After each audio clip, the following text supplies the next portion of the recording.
Hello everyone, कैसे हैं आप लोग। उम्मीद है आप लोग खैरियत से होंगे। हमारा अगला स्पेशल सवाल है जेईई मेन 2023 से। सवाल है क्वाड्रेटिक इक्वेशन के चैप्टर से। बहुत ही खूबसूरत सवाल है। आइए इसे खूबसूरत तरीके से मिल करके सॉल्व करते हैं। मिल करके इसीलिए क्योंकि मैं अकेले कर नहीं पाऊंगा, है ना। आज आज सॉल्यूशन की तरफ आगे बढ़ने से पहले क्वेश्चन पढ़ लेते हैं। क्वेश्चन क्या कर रहा है। Let alpha 1 comma alpha 2 comma dot dot dot up to alpha 7 be the roots of the equation x का पावर 7 plus 3 into x का पावर 5 minus 13 into x का power 3 minus 15 into x is equal to 0. Wow.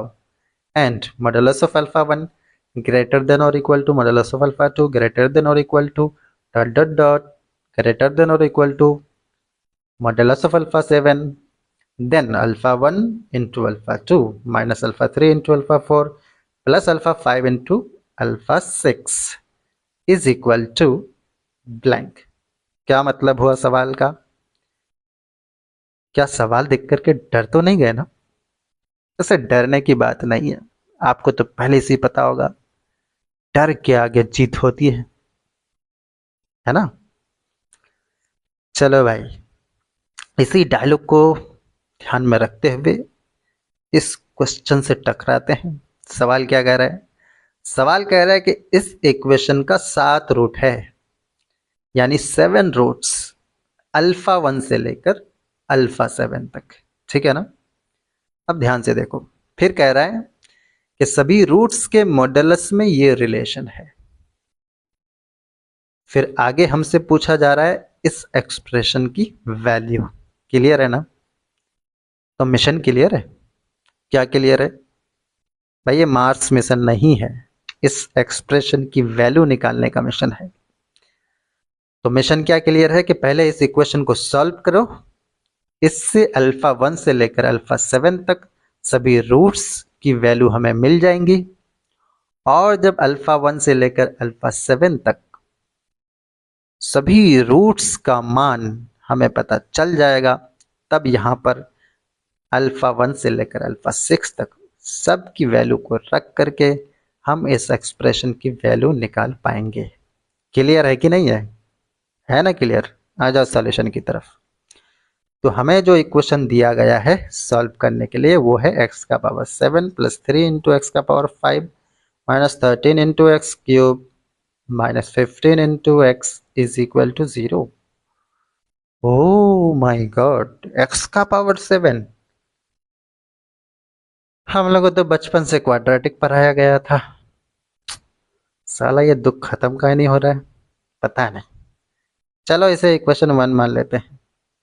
कुछ कर्म कांड करते हैं इसे solve करने के लिए। क्या क्या कर्म कांड कर सकते हैं। पहले x कॉमन ले लो भाई। क्वाड्रेटिक फार्मूला थोड़ी ना लगेगा यहाँ पर है।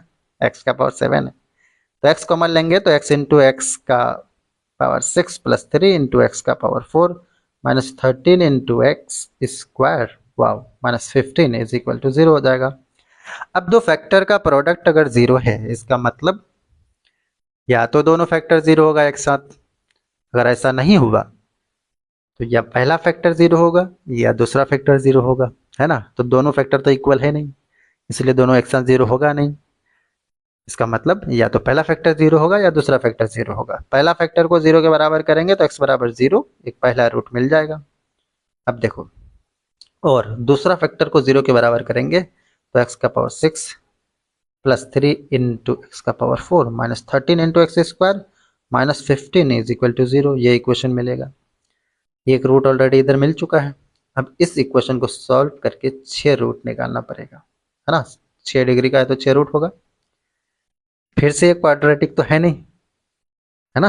तो कैसे इससे डील करेंगे, तो हम थोड़ा सा इसको खूबसूरत बना देते हैं। कैसे, तो मेकअप करना पड़ेगा। अब देखो इधर आ जाओ, मेकअप कैसे करते हैं। तो लेट हम मान लेते हैं एक्स स्क्वायर को m, है ना।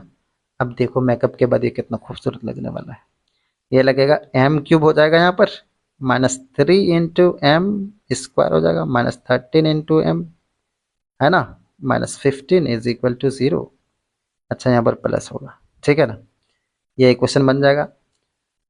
अभी भी दुख खत्म नहीं हुआ है। ये क्वाड्रेटिक नहीं है कि क्वाड्रेटिक फार्मूला लगा दोगे, ये क्यूबिक इक्वेशन है। चलो इसे इक्वेशन 2 मान लो। ठीक है, क्लियर है ना? नहीं, मैं इसको इक्वेशन 2 मान लेता हूँ, इसको इक्वेशन 3 मान लेता हूँ, ठीक है ना? अब ध्यान से देखना, अब ये इक्वेशन 3 को सॉल्व करना पड़ेगा, वहां से m की वैल्यू निकालना पड़ेगा ताकि x की वैल्यू निकल जाए, है कि नहीं? तो इसे कैसे सॉल्व करेंगे? क्यूबिक इक्वेशन को सॉल्व करने के लिए हमारे पास कोई फॉर्मूला नहीं है, इसीलिए हम क्या करेंगे, hit and trial method apply करेंगे। हिट एंड ट्रायल मेथड समझते हो कि नहीं? मतलब तुक्का मारो। हाँ, तुक्का मार लेते हैं। तो भाई तुक्का मारते हैं, m बराबर अगर -1 पुट करोगे तो ये सेटिस्फाई हो जाएगा, इसका मतलब m बराबर -1 इस इक्वेशन का एक रूट है कि नहीं? इसका मतलब यह हुआ कि m+1 है ना, इस एक्सप्रेशन का एक फैक्टर होगा, ठीक है ना? तो इस एक्सप्रेशन का एक फैक्टर m+1 होगा। अब दूसरा फैक्टर कैसे पता चलेगा? उसके लिए हम लगाएंगे डिवीजन एल्गोरिदम, ताकि इस पूरे एक्सप्रेशन को हम फैक्टराइज कर पाए और फिर रूट निकाल पाए। क्लियर है ना? तो इस एक्सप्रेशन का एक फैक्टर क्या है, m+1, तो m+1 से इस पूरे एक्सप्रेशन को हम डिवाइड करने वाले हैं। तो m+1 से डिवाइड करते हैं, m³ + 3m² - 13m - 15 को, ठीक है? अब देखो भाई कितना से कटेगा, तो m² रखो यहाँ पर, तो ये हो जाएगा m³ + m² घटेगा तो ये छटेगा, है ना? तो ये बचेगा भाई 2m² - 13m - 15। अब यहाँ कितना लोगे, तो यहाँ 2m ले लो, 2m लेते ही यहाँ हो जाएगा 2m², प्लस 2m, ठीक है ना? अब देखो फिर घटेगा तो ये छटेगा, बचेगा -15m और इधर -15। ओ वाह, अब क्या करोगे, तो भाई -15 ले लो यहाँ पर, तो ये हो जाएगा -15m - 15, फिर घटेगा, दोनों छटेगा, खत्म, जीरो हो गया, जाओ। ओ माय गॉड, भाई रिमाइंडर जीरो हो गया। आपको पता है ना, क्या पढ़े हो बचपन से, ये डिविडेंड बराबर होता है कोस, sorry, divisor into quotient plus remainder, है ना? तो उस हिसाब से हम क्या लिख सकते हैं, by division algorithm m³ + 3m² - 13m - 15, यानी डिविडेंड बराबर क्या हो जाएगा, डिवाइजर यानी m+1 इनटू कोसेंट यानी m² + 2m - 15 plus remainder. Reminder तो अंडा है, अंडा जुड़ने से क्या ही फर्क पड़ेगा, है ना? तो अंडा हटाओ, जाओ। अब क्या करोगे भाई, देखो भाई, अब एक बार थोड़ा सा ना और खूबसूरत बनाते हैं इसको। m+1 तो है ही है, m² + 2m, m² + 2m - 15 को अगर फैक्टराइज करोगे तो क्या मिलेगा भाई, बताओ ज़्यादा, जल्दी से बताओ। वो मिल जाएगा तुम्हारा m-3 इंटू m+5, है ना? अब ध्यान से देखो, जहां भी ये खूबसूरत एक्सप्रेशन हो उसकी जगह पर हम ये तीनों फैक्टर को लिख सकते हैं, है ना? चलो भाई, तो ये जो इक्वेशन 3 है ना, ये कैसा बन जाएगा? हाँ बताओ बताओ बताओ। हाँ, तो इक्वेशन 3 बिकम्स कैसा बन जाएगा ये? ओ माय गॉड, बहुत क्यूट लगने वाला है ये क्वेश्चन। तो लगाओ भाई, देखो देखो क्या दिख रहा है, ये दिखेगा m+1 into m-3 into m+5 is equal to 0। ओहो, यहाँ से पता क्या चला, पता ये चला कि m की 3 वैल्यू आई, m बराबर -1, या फिर m बराबर 3, या फिर m बराबर -5। ओहो, ठीक है। अब मुझे एक बात बताओ, m कितना है भाई? m का मतलब तो x² है ना, भुला गए क्या?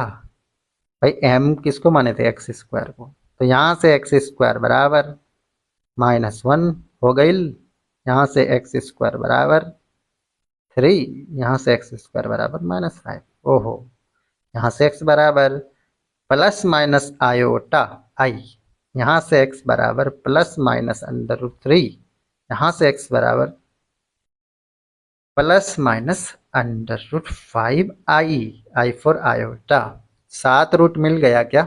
मिला ना जी, 7 रूट मिल चुका है। एक रूट तो पहले 0 मिला था, है ना? कैसे? 3 दिन पहले की बात भूल ही जाओगे। यहाँ था ना भैया x बराबर 0। एक और क्या रूट मिला? अब देखो, एक मिला प्लस आई, एक मिला माइनस आई, एक मिला प्लस रूट 3, ठीक है, माइनस रूट 3, फिर प्लस रूट 5 आई, फिर माइनस रूट 5 आई। यही ना मिला, 7 रूट मिल गया। 1 2 3 4 5 6 7, ओ माय गॉड। ठीक है, अब देखो भाई, मैग्नीट्यूड के ऑर्डर के हिसाब से सजाओ। देखो भाई, सबसे बड़ा मैग्नीट्यूड अल्फा 1 का होना चाहिए, सबसे छोटा मैग्नीट्यूड अल्फा 7 का होना चाहिए, है ना? और दिख रहा है ऑर्डर? उस हिसाब से अगर हम मैग्नीट्यूड के ऑर्डर के हिसाब से समझ मतलब लिखेंगे, तो अल्फा 1 तो अल्फा 1 क्या होने जाना चाहिए? अल्फा 1 यही ना होगा भाई, अंडर रूट 5। देखो, अल्फा 1 अल्फा 2 से, अल्फा 1 अल्फा 2 से, अल्फा 1 का मैग्नीट्यूड अल्फा 2 के मैग्नीट्यूड से बड़ा होना चाहिए, बराबर होना चाहिए, है ना? तब देखो, ये दोनों सबसे बड़ा है और दोनों इक्वल भी है मैग्नीट्यूड में, है ना? इसलिए किसी को भी अल्फा 1 किसी को भी अल्फा 2 मान लो, कोई दिक्कत नहीं है, क्योंकि दोनों बराबर भी हो सकता है और अल्फा 1 अल्फा 2 से बड़ा भी हो सकता है, मतलब मैग्नीट्यूड में। तो अल्फा 2 क्या हो जाएगा? माइनस अंडर रूट 5 आई ले लो। अब देखो भाई, उसी हिसाब से अब ऑर्डर के हिसाब से अल्फा 3 कितना हो जाना चाहिए? अब ये दोनों तो वैसे बराबर ही है, तो एक को अल्फा 3 मान लो, एक को अल्फा 4 मान लो, तो ये रूट 3 और अल्फा 4 कितना हो जाएगा? हाँ, माइनस रूट 3। गुड। उसके बाद अल्फा 5 हो जाएगा, ये दोनों तो बराबर ही है, तो अल्फा 5 अल्फा 6 से बड़ा या बराबर हो सकता है मैग्नीट्यूड में, है ना? तो इन दोनों में से दोनों का मैग्नीट्यूड तो सेम ही है, तो किसी को अल्फा 5 मान लो, किसी को अल्फा 6 मान लो। ये हो जाएगा आई, ये हो जाएगा, और उसके बाद अल्फा 6 क्या हो जाएगा? माइनस आई। ओहो, क्या करोगे अब? नाउ अब जिस क्वांटिटी की वैल्यू निकालनी है, मुस्कुराते हुए निकाल सकते हो। हमारी वैल्यू हमें निकालना है alpha 1 into alpha 2 minus alpha 3 into alpha 4 plus alpha 5 into alpha 6 की वैल्यू, यही निकालना है। चलो भाई, चलो बच्चे वाला काम कर लेते हैं। सबकी वैल्यू पुट करो, ये हो जाएगा under root 5, sorry sorry sorry sorry sorry, हाँ, ये भाई ये आई किधर गया भाई? आई है ना यहाँ पर, हाँ। तो under root 5 i into minus under root 5 i, फिर उसके बाद माइनस अल्फा 3 कितना है? Root 3 into minus root 3 plus, हाँ, आई इंटू माइनस आई, है ना? पहले निकाल लो भाई। देखो, ये कितना हो जाएगा? ये हो जाएगा 5, और ये minus minus plus root 3 into root 3, और यहाँ से देखो भाई, माइनस आई स्क्वायर का मतलब -1 -1 प्लस हो जाएगा, हाँ। 5 3 8 और 1 9। क्या आपको समझ में आ गई बात? आई कि नहीं? यही आंसर हो जाएगा, ठीक है। तो इस एक्सप्रेशन की वैल्यू हमें निकालना था, वो ऑलरेडी निकल चुका है। 9 is the answer of this question. क्या आपको बात समझ में आ गई? ठीक है, तो एक बार खुद से प्रैक्टिस कर लीजिए। भाई, ये क्वेश्चन इतना लंबा है नहीं जितना मैं बना दिया। मैं चाहूँ तो इस क्वेश्चन को 1 मिनट के अंदर बना करके आंसर बता सकता हूँ, ठीक है। लेकिन थोड़ा सा आपको समझ में आ जाए अच्छा से, इसलिए इतना लंबा बना दिया, है ना? हालांकि बहुत आसान क्वेश्चन था, ठीक है। तब तक के लिए भाई, थैंक यू वेरी मच। अगला क्वेश्चन में मिलते हैं।